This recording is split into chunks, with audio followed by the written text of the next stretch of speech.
Acho que agora você já percebeu que esse curso é diferenciado, né? Eu quero trazer para você tradução das músicas consagradas, mas também, além disso, eu vou trazer para você bastante conteúdo. A parte mais importante de aprender um idioma é, antes de mais nada, aprender a raciocinar. E sabe por quê? Porque às vezes a gente encontra uma palavra que a gente não tem a menor ideia do que ela significa, mas quando a gente pega o contexto, a gente pega até mesmo a própria estrutura da palavra, a gente acaba deduzindo o que ela significa.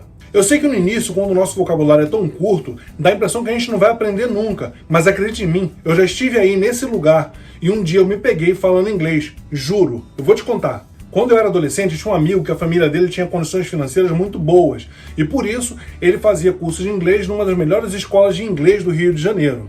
Além disso, ele comprava sempre uma revista que trazia letras traduzidas e nós, amigos dele, que não tínhamos tanto poder aquisitivo assim, pegávamos algumas dessas letras para poder tirar cópia. Naquela época, a revista era muito cara, estava muito além do nosso poder aquisitivo e as fotocópias também eram muito caras, então a gente tinha que selecionar as letras que mais agradavam a gente. Então eu comecei a estudar inglês por mim mesmo, através de letras de música.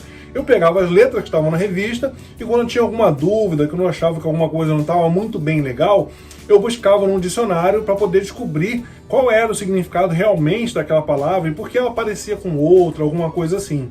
Às vezes eu usava o meu dicionário mesmo, então às vezes eu era forçado a ir na biblioteca para fazer isso. Naquela época, como não existia internet, a gente tinha que buscar dessa forma. Esse amigo, além da revista de letras traduzidas, ele também comprava uma revista inglesa, que tinha uma seção chamada Pen Pal.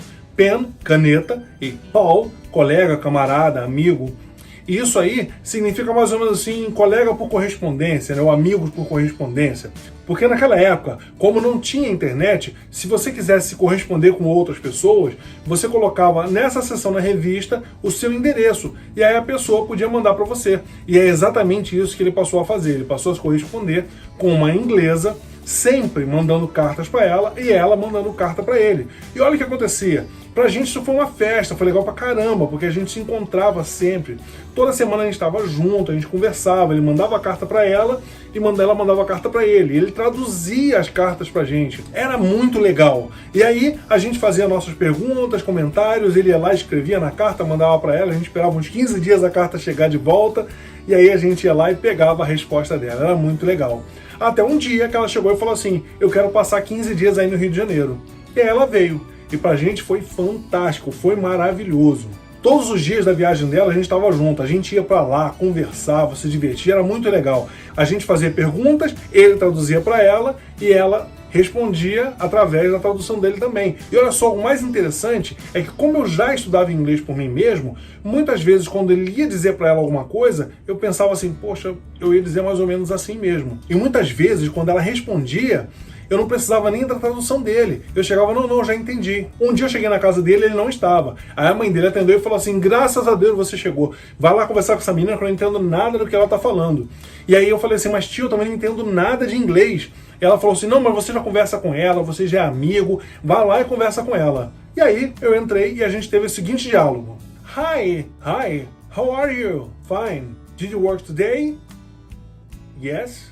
E aí começou um silêncio absurdo, um silêncio desesperador, porque eu não sabia o que falar com ela. Então ela, para tentar quebrar o gelo, se levantou e falou para mim assim, would you like some water? Não entendi muito bem o que será que ela está me oferecendo. Mas como eu já tinha aprendido com esse meu amigo a forma polida de fazer uma pergunta quando a gente não entende, eu fui e perguntei a ela da seguinte forma, sorry, would you please spell? E aí ela me disse, W-A-T.